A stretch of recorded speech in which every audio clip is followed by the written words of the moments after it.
Yes. Good morning to all of you. Guten Morgen einem jeden von euch. So, how was the night in this cold climate? Wie war die Nacht in dieser Kälte?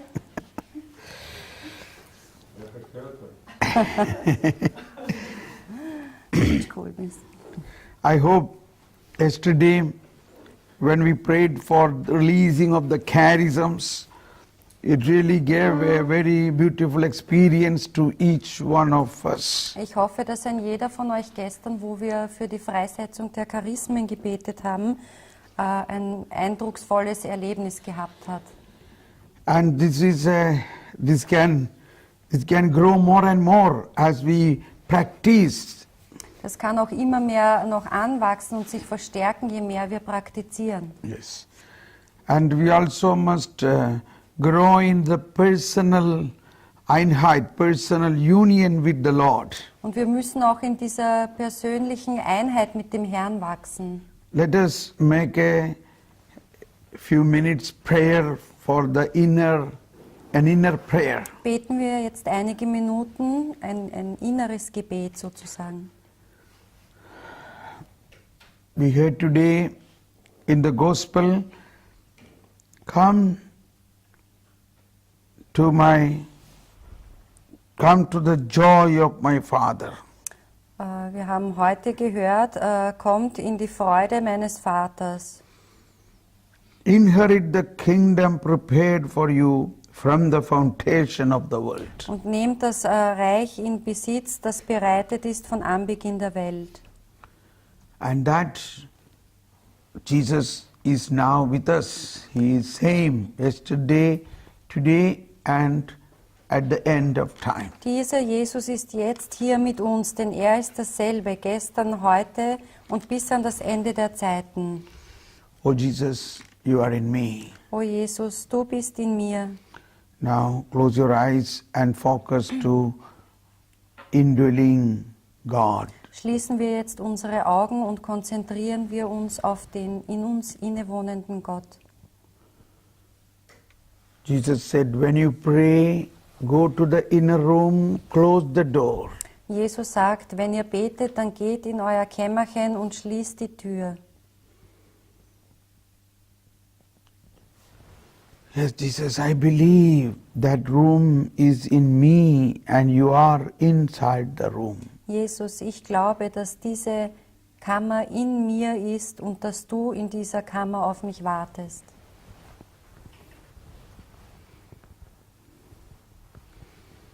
You are the fullness of life. Du bist die Fülle des Lebens You are fullness of mercy, und du bist die Fülle der Barmherzigkeit, fullness of light, die Fülle des Lichts, fullness of love. die Fülle der Liebe. You are life, light, love. Du bist Leben, Licht und Liebe.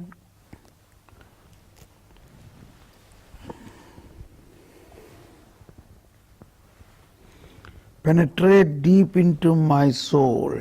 Dringe tief in meine Seele ein. I believe the fullness is in me. Ich glaube, dass die Fülle in mir ist.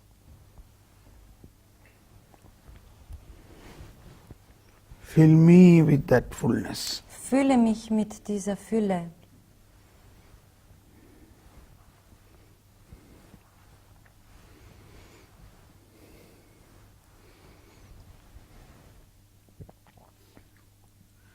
Thank you, Jesus.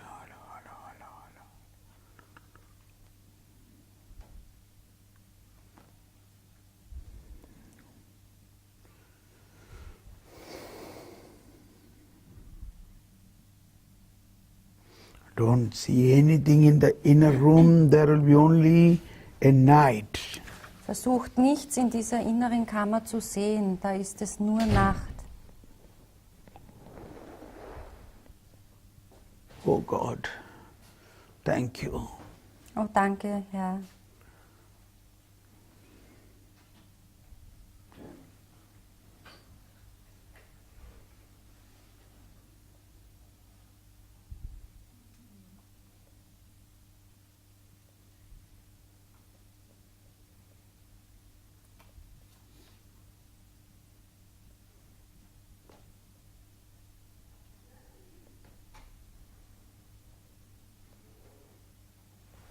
Sende deinen Geist aus und Alles wird neu.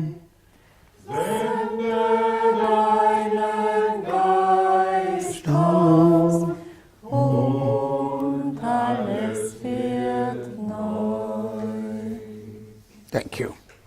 Dankeschön. In Ephesians chapter 3, verse 19, In Epheser Kapitel 3, Vers 19 St. Paul speak about this fullness of God is in us. Da spricht der heilige Paulus, dass diese Fülle der Liebe Gottes in uns ist. This is that famous song we used to sing. The love of God is so wonderful. Da gibt es ein berühmtes Lied, das wir auch singen. Die Liebe Gottes ist so wunderbar, So wide, so deep. Verse 18 says, may have strength to comprehend with all the holy ones what is the breadth and length and height and depth, and to know the love of Christ that surpasses knowledge, so that you may be filled with all the fullness of God. In Vers 18 heißt es, ihr sollt zusammen mit allen Heiligen dazu fähig sein, die Länge und Breite, die Höhe und Tiefe zu ermessen und die Liebe Christi zu verstehen, die alle Erkenntnis übersteigt. So werdet ihr mehr und mehr von der ganzen Fülle Gottes erfüllt.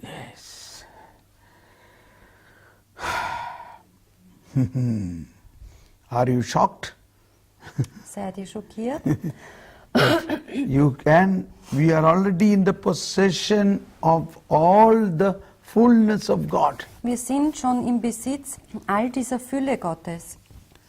And the love of God which surpasses our human understanding is with us. Und diese Liebe Gottes, die unser alles Verstehen übersteigt, die ist mit uns. Yes. It is so wide, it's so deep, it's so high. Sie ist so weit und so tief und so hoch. But how can we experience this? Aber wie können wir sie erfahren? Verse 16 says, In Vers 16 heißt es, that he may grant you in accord with riches of his glory to be strengthened with the power through his Spirit in the inner self. der Vater möge euch aufgrund des Reichtums seiner Herrlichkeit schenken, dass ihr in eurem Innern durch seinen Geist an Kraft und Stärke zunehmt. And Christ may dwell in your hearts through faith. Und Christus möge in eurem Herzen wohnen durch den Glauben. Yes. Christ dwells in our heart through faith. Durch den Glauben wohnt Christus in unseren Herzen. And that makes our inner self strong. Und das macht unser Inneres stark. And then we experience the riches of his glory, Und dann erfahren wir den Reichtum seiner Herrlichkeit. And end of this stanza, in verse 20, he says, now to him who is able to accomplish far more than all we ask or imagine by the power at work within us. In Vers 20 heißt es weiter, er aber, der durch die Macht, die in uns wirkt, unendlich viel mehr tun kann, als wir erbitten oder uns ausdenken können. Weiter. Er werde verherrlicht durch die Kirche und durch Christus Jesus in allen Generationen für ewige Zeiten. Amen. By the power at work within. Durch die Macht, die in uns wirkt.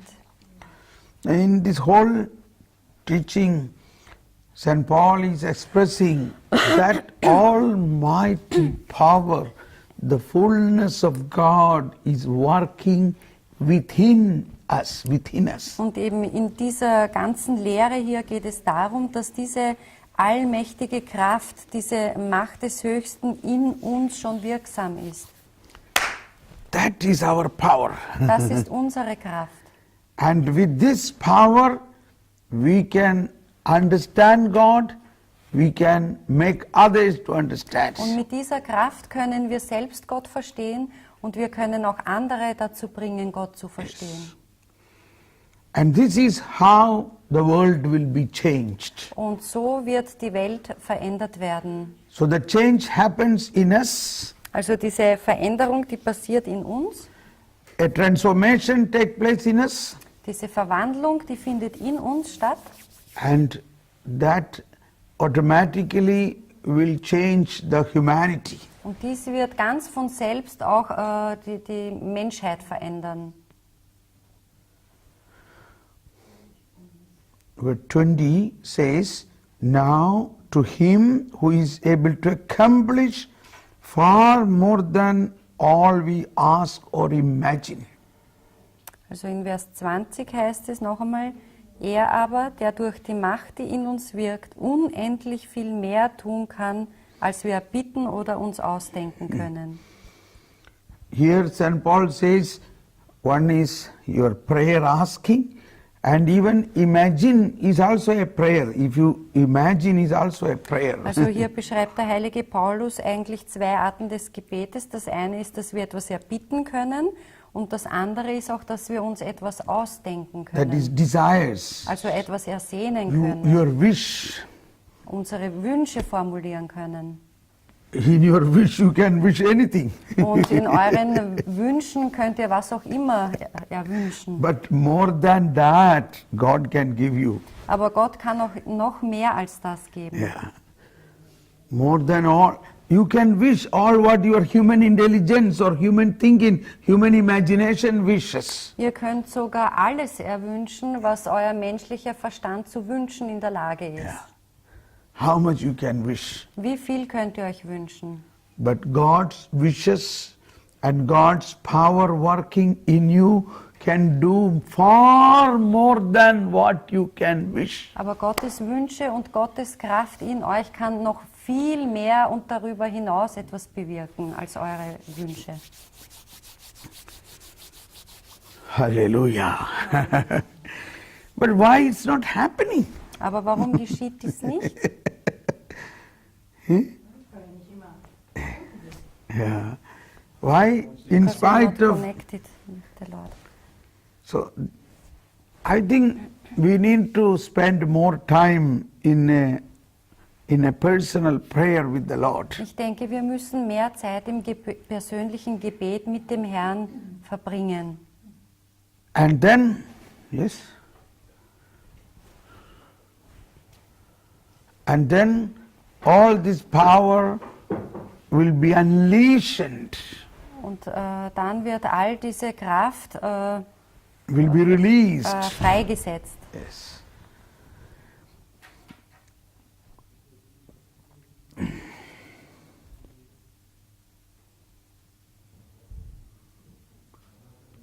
Today, when we heard the gospel, it is completely different than what we heard yesterday.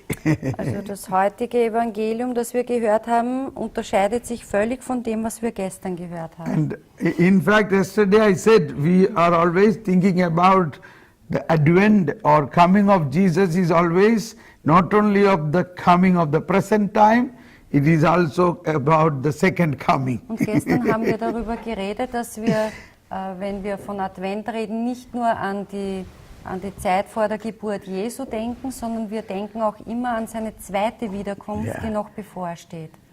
This is, I am watching this in our readings, these two aspects.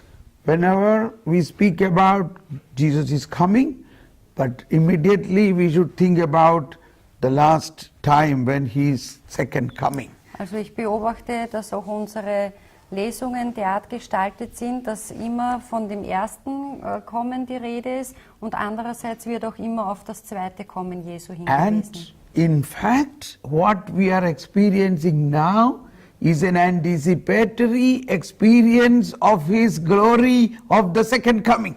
Und es ist eine Tatsache, das, was wir jetzt erleben, das ist eine Vorwegnahme jener Herrlichkeit, mit der er wiederkommen wird. That is why always we reflect about His glory, about His second coming. Und darum denken wir auch immer nach über seine Herrlichkeit und sollen auch über sein zweites Kommen nachdenken. For Him, He is Alpha, at the same time He is Omega. Denn er ist nicht nur das Alpha, sondern er ist gleichzeitig auch das Omega. He is His second coming, and now for Him there is no difference. Also zwischen dem zweiten Kommen und jetzt gibt es für den Herrn keinen Unterschied. But for us to experience this, we have to prepare certain things for the real second coming of Jesus. Aber damit wir diese Erfahrung machen können, müssen wir einiges in uns vorbereiten, um diese Herrlichkeit des zweiten Wiederkommens zu erfahren. Providentially, yesterday also I said this scripture, what we read today, that is Matthew chapter 25, 34, that before the foundation of the world, God has prepared a place for you. Und wir haben auch gestern schon darüber gesprochen, nach Matthäus 25, 25, 34. 34, dass Jesus schon zu Beginn der Welt sozusagen einen Platz vorbereitet für uns. Yes. Before the foundation of the world, Als die Welt gegründet wurde, hat er schon einen Platz für uns vorbereitet. He prepared a place for us at the end of the world. Und zwar hat er den Platz vorbereitet, den wir dann am Ende der Welt einnehmen werden. He said, come to that place and inherit the kingdom of Und er God. wird uns sagen, kommt zu jenem Platz und nehmt das Reich Gottes in Besitz. What do you think? Is it your right to get that place or not? Und was denkt ihr, ist es euer Recht, diesen Platz einzunehmen oder nicht?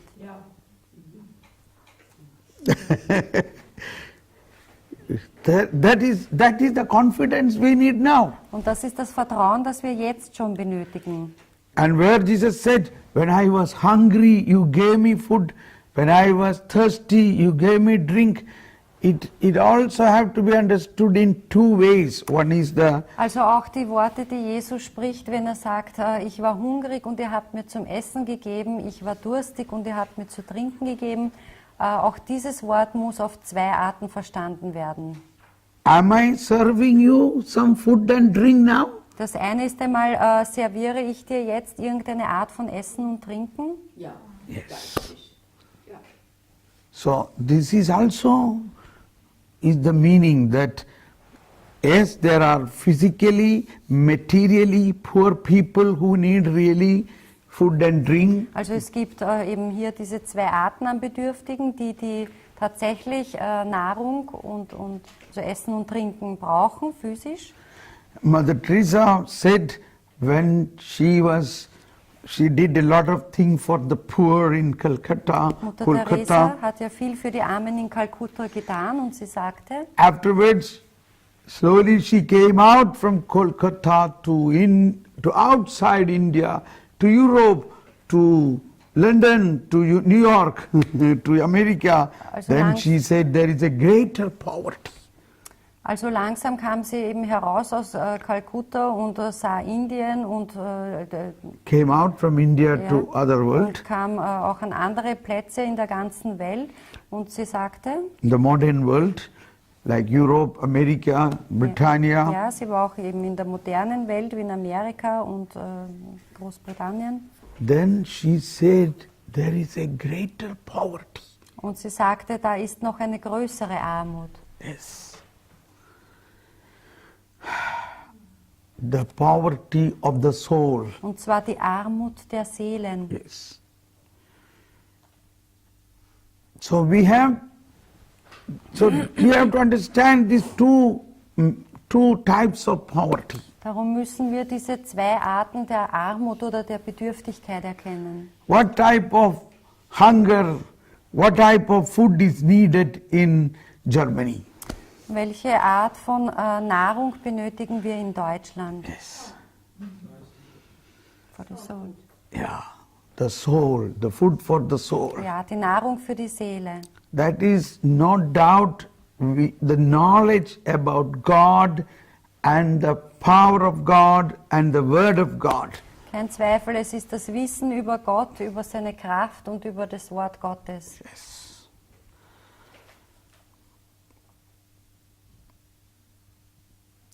And the positive point is God has already prepared everything for this. Das Gute daran ist, dass Gott alles schon vorbereitet hat. Yes. Everything is perfectly done. Alles ist von ihm schon perfekt vorbereitet. So, this is where again we come back to our charisms. Und jetzt kehren wir zu unseren Charismen zurück. Giving food for the poor, giving food for the spiritual food for the soul is not it cannot be done with only our human power. Also den Armen das Essen zu reichen und auch den bedürftigen Seelen die geistige Nahrung zu geben, das können wir nicht mit unserer menschlichen Kraft machen. Yes.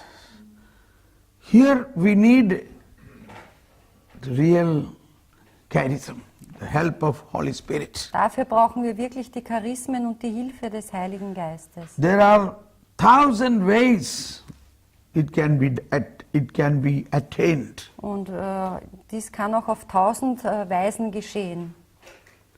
And because the people who need the spiritual food, they are also very, very different. Denn auch die Menschen, die der geistigen Nahrung bedürfen, sind ja sehr unterschiedlich. So, charisms are the tools for evangelization. Also die Charismen sind die Werkzeuge für die Evangelisation. Suppose you call a carpenter to make a table, you expect him to bring his tools. Wenn ihr einen Tischler ruft und von ihm erwartet, dass er für euch einen Tisch macht, dann erwartet ihr auch, dass er seine Werkzeuge mitnimmt. All of us, those who are believing in Jesus, whether they are baptized or not, they all have a call to work for the kingdom of God. Alle, die an Jesus Christus glauben, jetzt unabhängig davon, ob sie getauft sind oder nicht, haben einen Ruf oder eine Berufung, für ihn zu arbeiten, für das Reich Gottes. So, more especially, we, those who are baptized, has a great task. Aber ganz besonders wir, die wir getauft sind, haben eine große Aufgabe zu erfüllen. I am so convinced of this, why present Christians are not powerful. It is because they are not fulfilling this task of spreading the word of God. Und ich bin so überzeugt davon, der Grund, warum wir Christen heute so kraftlos sind, ist der, dass wir dem Auftrag, diese Aufgabe, das Evangelium zu verkünden, nicht nachkommen. The word of God is coming to me now. Und jetzt fällt mir ein Wort Gottes ein. Oh, this is what Jesus said, let the dead bury the dead. Who are the dead? Was Jesus gesagt hat, nämlich lasst die Toten ihre Toten You go begraben. and proclaim. Ihr aber geht und verkündet. Who is the dead? Und wer sind die Toten? The one who do not proclaim. Die, die nicht verkünden. The one who do not evangelize. Die, die nicht evangelisieren. Sorry to say, he is a dead Christian. Entschuldige, wenn ich das jetzt sage, aber ein solcher Christ ist ein toter Christ. But we couldn't. It was forbidden for lays. No. Oder, vi- Okay. oder vielleicht die, die berührt sind von uns, von unserer Evangelisation und nicht den Glauben annehmen. Was ist Nicht mit denen? die Chance, die sind tot. Genau, Aha. das meine ich. And also those people to whom we speak about the kingdom of God, but they don't take this message, they are also dead. Yes. That is the second part. Ja, das ist der zweite Teil der Menschen, die tot sind. But from the beginning, God has given this authority to all. You go and proclaim. Aber von Beginn an hat Jesus eben diese Autorität oder diesen Auftrag allen gegeben. Geht und verkündet. Yes. We don't have to wait for, first thing is your God experience. That is the normal way of thinking. What is your God experience? Also es kommt da auch auf eure Gotteserfahrung an. Was ist eure Erfahrung mit Gott? When you experience God, you cannot hide it under the bush. You feel to proclaim. Denn wenn ihr einmal Gott erfahren habt, dann könnt ihr damit nicht zurückhalten und schweigen, sondern ihr spürt, dass ihr das verkünden müsst. Yes. You speak what you experience. Und ihr redet darüber, was ihr erfahren habt. And that is how it should begin. Und so sollte es beginnen. And what is that experience? That experience comes through the power of the Holy Spirit. Und was ist diese Erfahrung, diese Gotteserfahrung? Sie kommt durch die Kraft des Heiligen Geistes.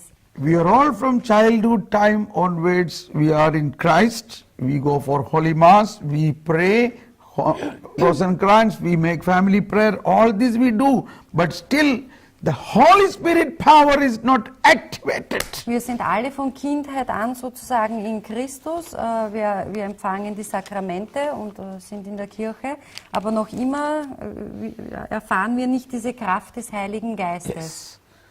We are very good church-going Christians. Wir sind zwar gut, indem wir in die Kirche gehen, But still, we have not focused on the power of the Holy Spirit. aber wir haben uns noch immer nicht auf diese Kraft des Heiligen Geistes eingelassen oder konzentriert.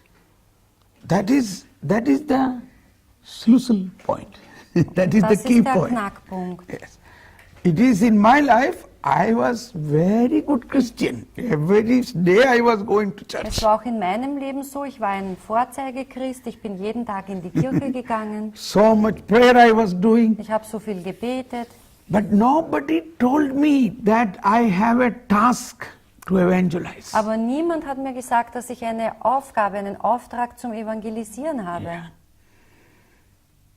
I thought it is a work of missionaries, the priest and religious, Ich not dachte, dies ist eine Aufgabe der Missionare, der Priester und der Ordensleute, not for the lay people. aber nicht für die Laien. But Holy Spirit opened in me, say, no, it is your work also. Aber der Heilige Geist hat mich geöffnet und hat gesagt, nein, das ist genauso gut deine It Arbeit. is the work of every human being, Es so ist to die say. Aufgabe sozusagen eines jeden Menschen. Today we say Christians, but when Jesus came, when Jesus proclaimed, he did not proclaim to any Christian, he Heute- proclaimed to the whole world. Heute sprechen wir über die Christen, aber wir wissen, als Jesus gekommen ist, gab es keine Christen und er hat seine Worte zu der ganzen Welt gesprochen. And he said, go and proclaim. Und er sagte zu allen, geht und verkündet. To whom he said? Zu wem hat er das gesagt? He said to all.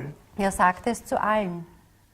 And today there are so many Hindus, Buddhists, even Muslims are believing in Jesus and proclaiming it more stronger than Und Christians. heute gibt es so viele Buddhisten, Hindus und auch Moslems, die viel stärker als wir Christen das Evangelium verkünden. Yes.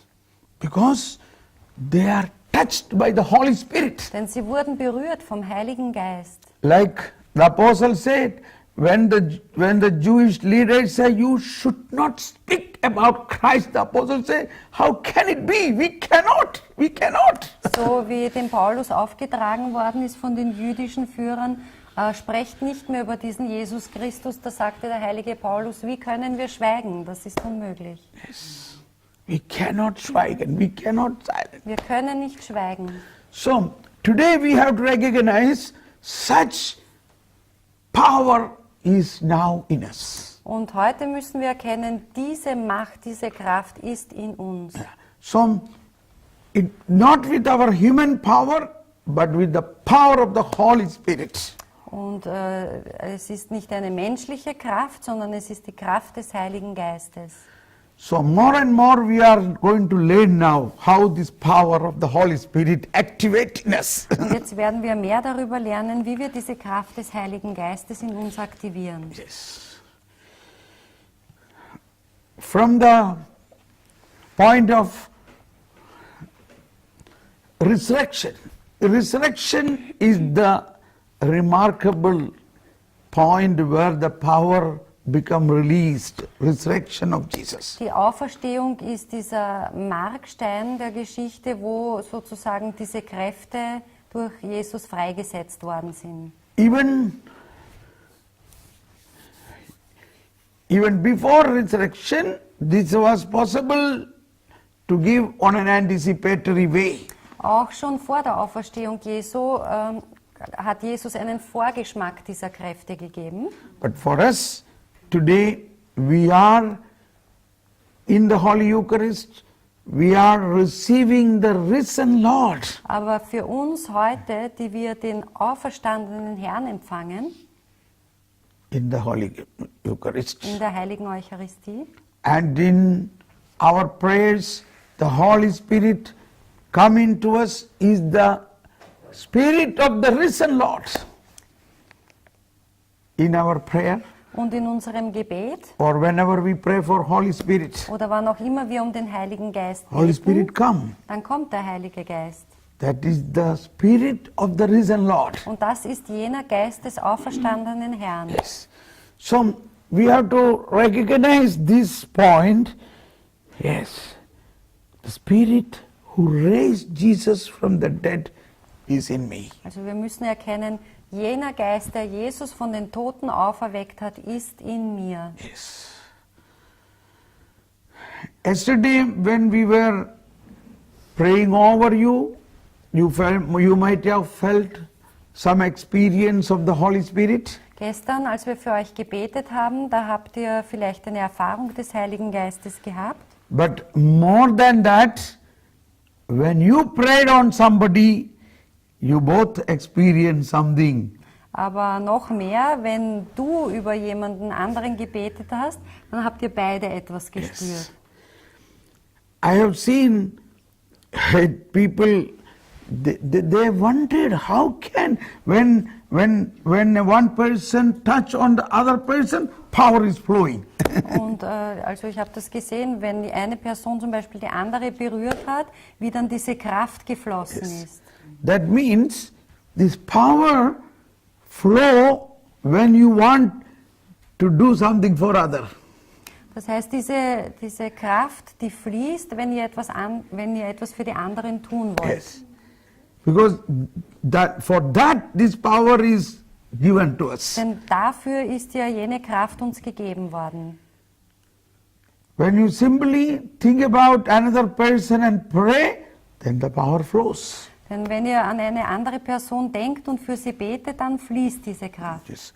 And when you lovingly touch a person and pray for healing or simply any prayer, then the power flows. Und wenn ihr liebenderweise für eine Person betet und sie berührt, dann fließt diese Kraft Gottes ebenfalls. Yes. This is a very good idea. Also das ist ein guter Gedanke. And then we recognize, this is working. Yeah, this power is working. Und dann werden wir draufkommen, das funktioniert. And when you do it 3-4 times, you will have no shyness to do it. You will become more free to do it. Und wenn ihr das 2- oder 3-mal gemacht habt, dann werdet ihr keine Scheu mehr haben, das auszuüben, sondern ihr werdet es in Freiheit und gerne tun. Yes. Gibt es ein einheitliches Gebet, bevor ich für jemanden bete? Gibt es ein... There is a one prayer before I pray for somebody? Is there a standard prayer? No need, but the one prayer you can choose is Our Father prayer. Das Vaterunser, das kann man immer beten. But it is better to be more, you can pray Our Father prayer, but you can pray spontaneously from your heart as the Holy Spirit lead you. Also du kannst das Vaterunser beten, aber es ist besser, wenn man spontan betet und sich vom Heiligen Geist auch im Gebet führen lässt. Yes? Yeah. When when you are guided by the Holy Spirit, even the prayer will be made by the Holy Denn Spirit. wenn ihr euch vom Heiligen Geist führen lasst, dann wird ja auch das Gebet selbst vom Heiligen Geist sein. Don't go for any stereotype prayer like normally we do, like a prayer, reading a prayer. Also schauen wir nicht nach irgendwelchen Mustergebeten oder Vorlagen. So that is where the gift of the praying in tongues, gift of praying in tongues is the best prayer for such occasion. Und das beste Gebet ist das Sprachengebet für so einen Fall. So there we don't know the need of that person. We Denn don't know. Wir wissen ja nicht, was die Person, für die wir beten, braucht. Often they may not even say the real problem. Und oft werden diese uns nicht einmal das wahre Problem anvertrauen. But the Holy Spirit know the problem. Aber der Heilige Geist kennt ihr Problem. And the Holy Spirit in that person is the same Holy Spirit is in Und us. der Heilige Geist, der sich in jener Person auffällt, für die wir beten, ist ja derselbe, der in uns ist. Yes. So Holy Spirit make a prayer by our spirit, not our mind, but by our spirit. Also der Heilige Geist betet ein Gebet in unserem Geist. Yes. So that is the praying in tongues. Und das ist auch das Sprachengebet. In 1 Corinthians chapter 14, 14. 1 Corinthians. Im 1. Korintherbrief, Kapitel 14, Vers 14, heißt es, denn wenn ich nur in Zungen bete, betet zwar mein Geist, aber mein Verstand bleibt unfruchtbar. That's it. 14. 1 Corinthians 14. 1. Korintherbrief